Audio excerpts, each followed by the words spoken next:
Bonjour, je m'appelle Romain, je travaille chez Sage France. Je vais vous présenter aujourd'hui le four à pizza, le premier four à pizza grand public qui a la particularité de monter à 400 degrés et qui va vous permettre de chauffer une pizza, de cuire une pizza en 2 minutes comme dans une pizzeria professionnelle. Je suis accompagné de Mamadou qui est pizzaiolo professionnel à la Dolce Vita de Moulins et qui va nous préparer en live une pizza en partant d'un pâton qui a été réalisé hier et qui a reposé, sur lequel on va partir sur une base tomate.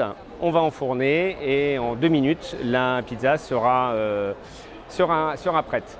La particularité de ce four, c'est donc qu'il monte à 400 degrés au niveau de la sole, ce qui permet à la pâte d'être parfaitement saisie et donc d'offrir cette texture légèrement léopardée qui est vraiment le synonyme d'une pâte parfaitement cuite.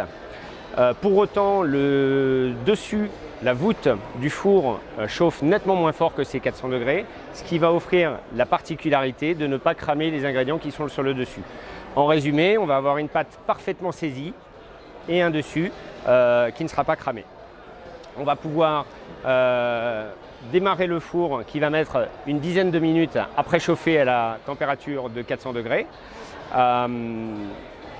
Le four est chaud, plus rien ne clignote. On va pouvoir influer sur quelques paramètres comme la température du four qui va osciller entre 160 degrés et un petit peu plus de 400 degrés parce qu'en plus d'être un excellent four à pizza, on va pouvoir aussi cuire des gâteaux, des préparations culinaires de toute nature. On va par exemple pouvoir faire des légumes grillés. Mon petit conseil culinaire par exemple, c'est des brocolis tout simplement, vous les coupez en morceaux, vous les mélangez dans un sac, un sachet avec de l'huile, vous le passez sur la poêle à frire à 160 degrés, une quinzaine de minutes et vous allez avoir des légumes parfaitement croquants à l'extérieur et avec toutes leurs vitamines et toutes leurs saveurs à l'intérieur.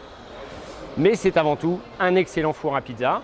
Sa particularité, c'est qu'il utilise une prise 16 ampères classique, puisqu'il consomme 2500 watts. Donc n'importe où, dans n'importe quelle cuisine, on va pouvoir brancher ce four sans avoir à prendre du triphasé ou un abonnement électrique supérieur. Temps de préchauffe 10 minutes avant de pouvoir enfourner sa première pizza. Alors on va laisser Mamadou nous réaliser sa pizza. C'est une napolitaine, une pizza napolitaine. Alors, je précise que ce four a nécessité près de 2 ans de développement et dispose aujourd'hui de 30 brevets qui résultent de tous les développements technologiques que nous avons fait sur ce four pour la maîtrise de la sole comme la maîtrise de la chaleur de voûte.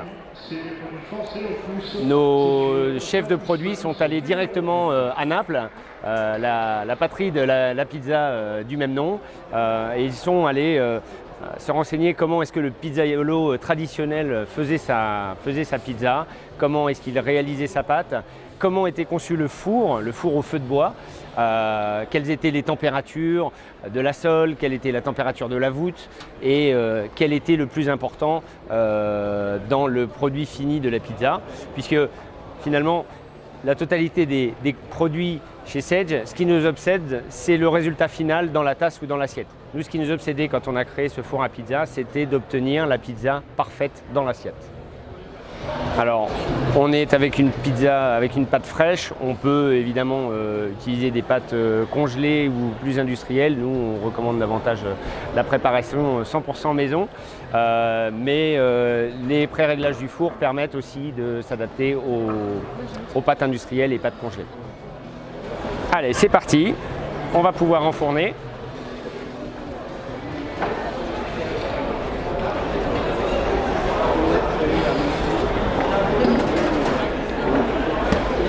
Voilà, c'est enfourné, on appuie sur le bouton qui lance le compteur des 2 minutes.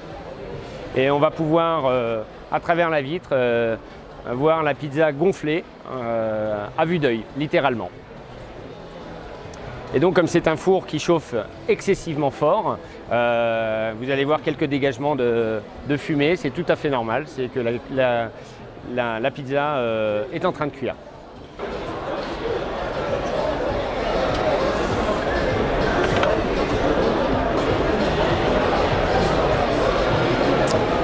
Et donc selon que l'on aime les pizzas plus ou moins cuites, on va pouvoir jouer avec le curseur qui est ici pour les avoir plus ou moins saisies.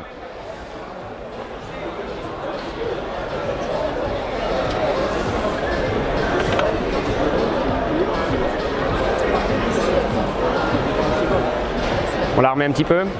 Ouais. On va lui rajouter une trentaine de secondes? Ouais. Donc pour rajouter 30 secondes, soit je déplaçais mon curseur jusqu'à n'avoir qu'un seul point, soit on va attendre que ce point clignotant passe au suivant, ce qui donnera les 30 secondes. Et voilà, 30 secondes supplémentaires, le résultat sur la pâte. Super. Bravo. Merci Mamadou. On déguste ?